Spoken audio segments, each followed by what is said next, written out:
Bem-vindos ao canal do Mosteiro de São Bento do Rio de Janeiro para mais um A Voz do Claustro. Olá, eu sou a irmã Martina e esse é o 6º encontro da nossa série sobre liberdade e fé. Hoje eu queria começar contando uma história, dessa vez verdadeira. São as últimas famosas palavras de São Tomás Moros, primeiro-ministro da Inglaterra, que foi martirizado por ordens do rei Henrique VIII no século XVI. Era costume naquela época que as vítimas tivessem permissão de fazer um pequeno discurso antes de morrerem. E ele, com seu típico bom humor, diz: o rei ordenou que eu fizesse um discurso breve. E por isso eu quero só dizer que eu morro aqui, um súdito obediente do rei, como eu sempre fui, mas de Deus primeiro. Essas palavras introduzem muito bem o nosso tema de hoje, que é um tema, na verdade, essencial, importantíssimo da teologia cristã e sempre recomendado pelos santos, o tema da obediência. Geralmente, quando a gente fala de obediência, hoje em dia, dentro do contexto da igreja, as pessoas pensam imediatamente em opressão, falta de liberdade, imaturidade. E, no entanto, obviamente, isso não é a realidade de pessoas como eu, de todas as pessoas de vida consagrada, que fazemos, inclusive, um voto de obediência. Nós precisamos, no mínimo, 5 anos antes de fazer os nossos votos perpétuos. Isso indica, naturalmente, um tempo muito grande para se pensar, para se deliberar, para que isso justamente não tenha nada a ver com opressão, com imaturidade ou com falta de liberdade. A obediência, por outro lado, é essencial na vida cristã também do leigo, não só para as pessoas consagradas, não só para os sacerdotes. Vamos tentar ver aqui justamente por que ela é tão importante. Vamos começar vendo o que a obediência não é, para a gente tentar, então, entender depois o que ela é. Primeiro, a obediência nunca pode ir contra a consciência moral de cada um de nós. Ninguém tem o direito, nem o Papa, de exigir de nós a obediência em coisas que são contra a nossa consciência. Isso é muito claro em toda a regra de vida religiosa, isso é muito claro na igreja. Se realmente algo vai contra a minha consciência, se eu considero aquilo ruim, mal, eu estou completamente desobrigado de obedecer e, inclusive, tenho o dever de não obedecer. Por outro lado, a obediência não pode ser nunca algo forçado. Se ela é forçada, ela já não é mais obediência. A obediência tem que ser sempre uma escolha. Eu tenho sempre que poder obedecer ou desobedecer, assumindo, obviamente, as consequências daquilo, mas não consequências que sejam de tal forma severas que me tirem a liberdade. Depois, a obediência cristã nunca, em nenhum caso, pode ser uma obediência cega. Senão ela já não é mais obediência também, ela é uma lavagem cerebral, por assim dizer, coisa que, infelizmente, foi muito usada e é ainda hoje por grupos fanáticos, por exemplo, os religiosos, mas também por sistemas de governo ateus, por exemplo, como o comunismo, ou o nazismo também, de direita ou de esquerda, que justamente indoctrinam de tal forma as pessoas, principalmente as pessoas mais jovens, que essas pessoas acabam por obedecer, mas já não há mais liberdade nenhuma aqui, já não há mais consciência nenhuma aqui. Para nós cristãos, a obediência nunca, em nenhuma circunstância, pode ser cega. Ela sempre inclui um ato consciente, um ato justamente livre da minha vontade. Depois, a obediência não quer dizer, obviamente, falta de personalidade, uma espécie de inércia. Eu obedeço porque eu não penso mais naquilo, como se a gente fosse um robô. Isso também é uma questão, hoje em dia, muito presente, às vezes, na nossa vida social, na nossa vida, às vezes, do trabalho. A gente faz porque todo mundo faz. Ou na nossa vida, justamente, nos meios de comunicação. Todo mundo pensa assim e eu penso assim. Isso não é obediência, isso é justamente inércia. Aqui sim há uma falta de personalidade muito grande. Obediência não quer dizer, por outro lado, nem concordar com aquilo que a pessoa está me ordenando. Se a gente concorda a rigor, não há necessidade de obediência, é uma concordância. Geralmente a obediência surge justamente quando eu, de alguma forma, discordo, não contra a minha consciência, discordo do método, discordo da oportunidade, mas reconheço a autoridade legítima daquela pessoa e, portanto, faço aquilo que ela me diz naquele momento. A pessoa não tem nenhuma autoridade para exigir de mim concordância, para exigir de mim justamente que eu mude o meu pensamento. Apenas a obediência se refere àquela coisa que é ordenada. Por outro lado, a obediência cristã não pode ser nunca seguir os caprichos da pessoa que ordena.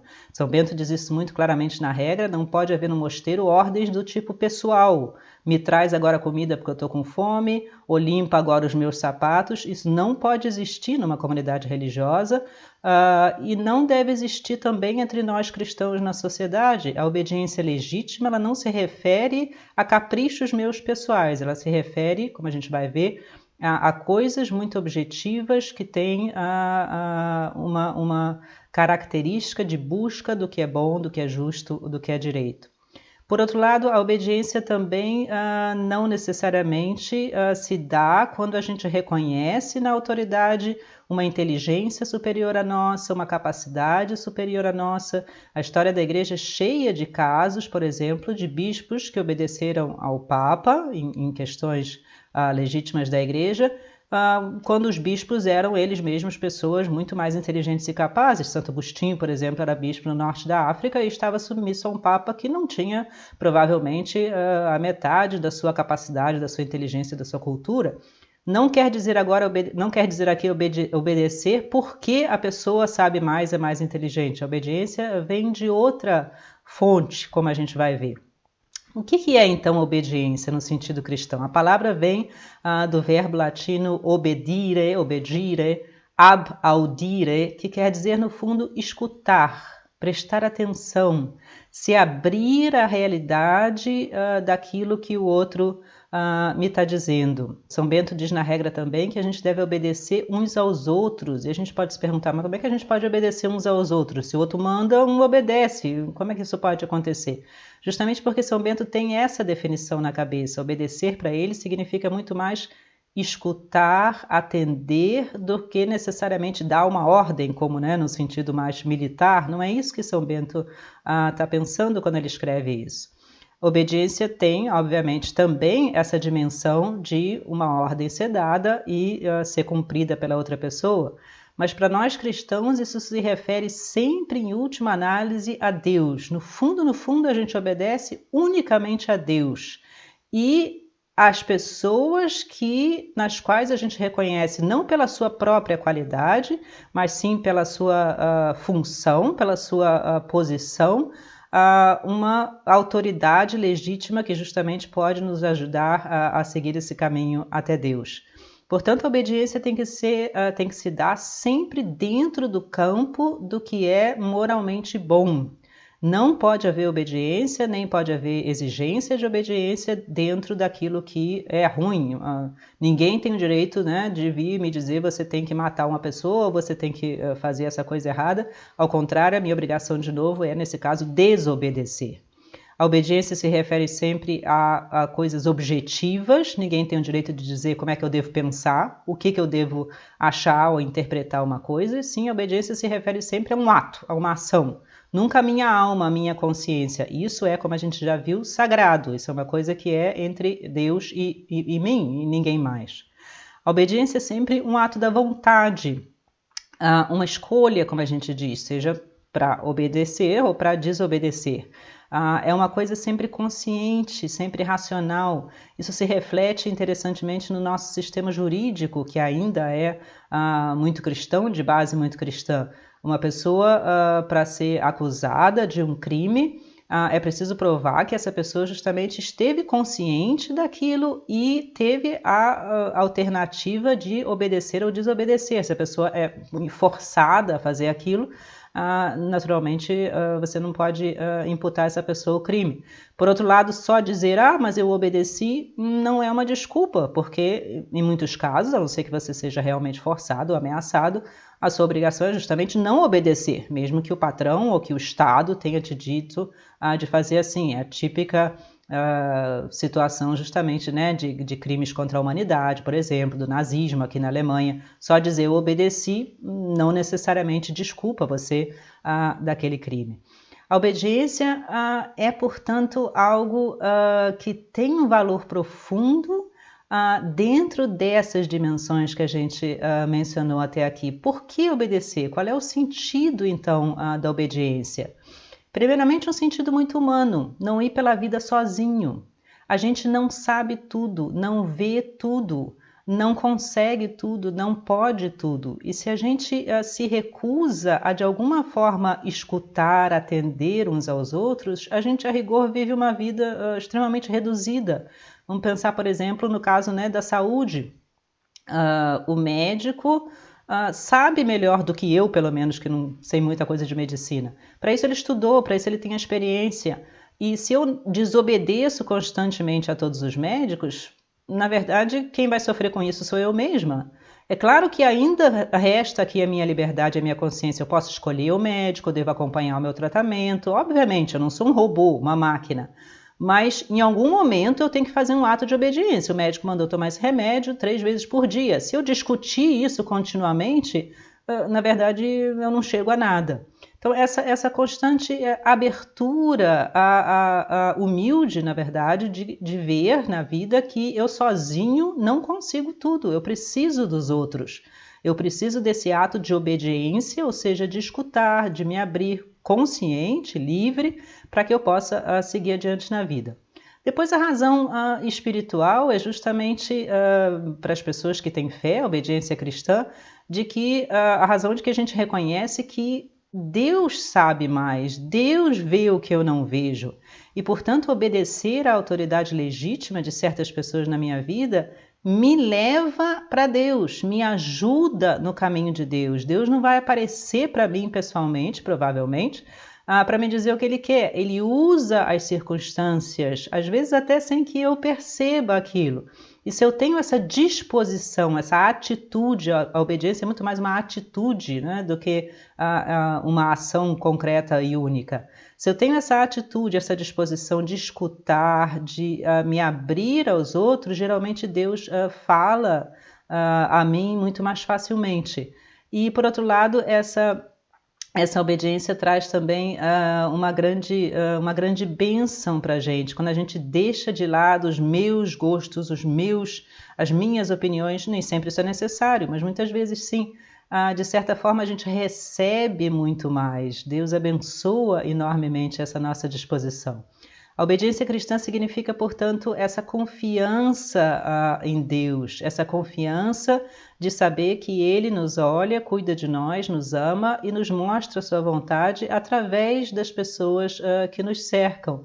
Ter a humildade de não querer saber tudo, de não querer poder tudo, de não querer viver sozinho e justamente de deixar de lado, muitas vezes, nem sempre, mas de deixar de lado aquilo que me parece o melhor, mas que talvez não seja, que talvez justamente seja da minha parte um engano, ou seja da minha parte uma falta de conhecimento. Isso acontece na vida continuamente, em relação a inclusive coisas técnicas. A gente precisa sempre da ajuda dos outros e também para coisas mais humanas, mais espirituais.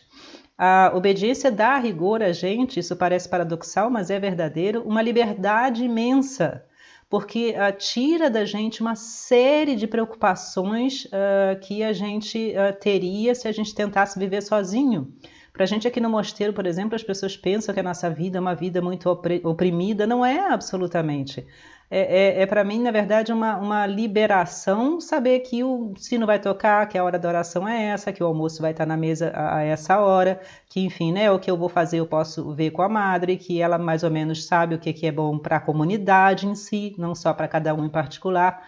Eu continuo livre, continuo consciente, mas a minha vida já não é mais solitária, já não precisa mais uma força sobre-humana, ela é compartilhada com os outros. Isso me dá uma liberdade imensa. Por outro lado, a pessoa que tem a autoridade legítima não tem poder. Para nós cristãos, a autoridade não é sinônimo de poder, mas é sinônimo de serviço.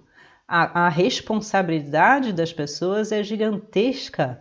As palavras mais duras de São Bento na sua regra são justamente ao abade. Ele lembra o abade continuamente a responsabilidade que ele tem, o cuidado que ele deve ter ao lidar com as pessoas, como ele deve constantemente pedir a graça de Deus e lembrar que Deus vai pedir contas daquilo que ele faz. Para nós cristãos, a autoridade é igual a serviço. A autoridade é igual a doação de si mesmo. Isso exige naturalmente muito de nós. Dentro da igreja, esses princípios se aplicam exatamente à obediência justamente que a gente deve, por exemplo, ao Papa. A gente não obedece o Papa porque a gente gosta dele. Pode ser que a gente goste, pode ser que a gente não goste. Nem a gente obedece ao Papa em tudo que ele fala. A obediência que nós devemos como católicos, à Igreja ao Santo Padre, se refere só a questões de doutrina e de moral. Todo o resto, na verdade, é relativo e a gente pode muito bem ter a nossa própria opinião e gosto. Eu sempre brincava com os meus alunos, se o Santo Padre entrar aqui na nossa aula e me disser: Marta, você tem que mudar o seu estilo de aula, eu vou dizer: olha, Santo Padre, eu gosto muito do senhor, posso até discutir isso com o senhor, mas agora que o senhor está aqui, o senhor tem que sentar aí na carteira direitinho e obedecer as minhas instruções. Os alunos riam, mas é verdade, o Papa só diz a gente, só proclama, vamos dizer assim, oficialmente, ex cathedra, como a gente diz, a questões de doutrina e de moral. Em todo o resto, inclusive as encíclicas, a gente é livre, de certa forma, de interpretar e de discutir aquilo. E por que nós católicos cremos que o Papa tem essa autoridade? Porque Jesus mesmo garantiu isso. Quando Nosso Senhor diz a Pedro, em Cesareia, sobre essa pedra, eu vou fundar a minha igreja, não a sua igreja, Pedro, a minha igreja, e essa igreja, as portas do inferno não prevalecerão contra ela, o que ela ligar será ligado, o que ela desligar será desligado. Ele, Deus, garante essa doutrina e essa moral. E por isso, mesmo que o Papa a gente não goste dele, ou mesmo que ele seja um pecador, como todos os papas são, uns mais, outros menos, em questões de doutrina e de moral, para nós aquilo é uma garantia. Na verdade, as declarações oficiais dos papas nesse sentido são pouquíssimas, é mais ou menos o que a gente diz no credo, e mais nada. Nem nas aparições de Nossa Senhora a gente não é obrigado a acreditar. É muito mais livre do que a gente pensa. As imperfeições, então, das pessoas de autoridade são, na verdade, menos importantes. A gente, no fundo, está procurando sempre obedecer a Deus. Por outro lado, o que essa obediência pode ajudar a gente no mundo, então? Por um lado, pensar justamente em que a gente obedece. Tantas vezes a gente vai pela vida fazendo coisas sem pensar naquilo que a gente está fazendo. Vamos pensar melhor o que a gente... Não é ser revolucionário agora, mas é justamente agir mais conscientemente com relação à sociedade, com relação ao governo, por exemplo. Depois de se livrar do egoísmo, do orgulho, ter uma atitude mais dócil na vida, consciente, livre, mas mais dócil, para que a gente mesmo viva com os outros, em sociedade e não isolado. Depois procurar conhecer as pessoas mais profundamente, procurar ter essa atitude de escuta. Pensa numa mãe que levanta de noite porque o filho está chorando. Isso é uma atitude a rigor de obediência, de escuta. Não obediência à pessoa do filho, mas sim à realidade da situação. Ou pensa no carinho que a gente tem com os mais velhos, em escutar as suas histórias, em fazer o que eles estão pedindo. Todos esses são atos de obediência que ajudam a gente na vida.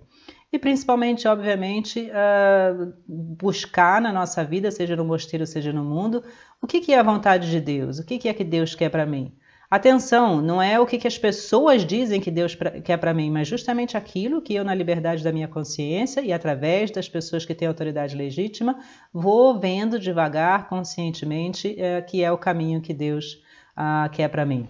A atitude de desobediência, por outro lado, a pessoa que está constantemente revoltada, amargurada, é crítica com relação a tudo, no fundo traz solidão e no fundo é inútil, é como a parábola do servo inútil, né? A pessoa pode ser inteligentíssima, muito capaz, mas desperdiça a vida porque simplesmente não sabe se abrir à vontade de Deus, dita também pela vida em sociedade, pelos outros, pela autoridade legítima. Para terminar, vamos contar rapidamente uma outra história verdadeira. Um cardeal francês, em 1978, quando o Papa João Paulo II foi eleito, o Papa planejou logo uma visita à Polônia, que naquela época, sua terra natal, né, que naquela época era ainda comunista, inclusive vivia sob um regime muito severo naqueles anos. E esse cardeal foi contra essa visita, tentou por tudo convencer o Papa de não fazer uma visita. Olha, vai ser pior, vai ser uma propaganda para o regime comunista, inclusive é perigoso para o senhor pode levar um tiro. e o Papa escutou, pensou e depois tomou a decisão de sim fazer a visita. E o cardeal conta, então, uma história verdadeira, que ele, quando o Papa disse a ele, não, eu escutei as suas ponderações, mas eu vou em frente com essa visita, o cardeal disse, Santo Padre, eu continuo discordando, mas se o senhor acha melhor assim, eu não só aceito, como peço ao senhor que me dê um papel nessa programação, eu quero estar ali junto com o senhor. E esse cardeal conta, então, que depois, justamente, essa visita foi o início do grande processo que, enfim, deu com o fim do comunismo na Polônia. Obviamente, isso não veio só do Papa, são outros personagens aqui importantíssimos no plano social e político, mas aquela visita do Papa à Polônia, quem se lembra dela, foi realmente algo histórico. E a obediência, portanto, levou esse cardeal a participar de algo fantasticamente importante, que ele sozinho seria contra, que ele sozinho nunca teria feito. Vamos pedir a Deus a sua bênção, que ele nos ajude nesse caminho da docilidade, da obediência livre, consciente, da busca da sua vontade. Um grande abraço, Deus nos abençoe a todos.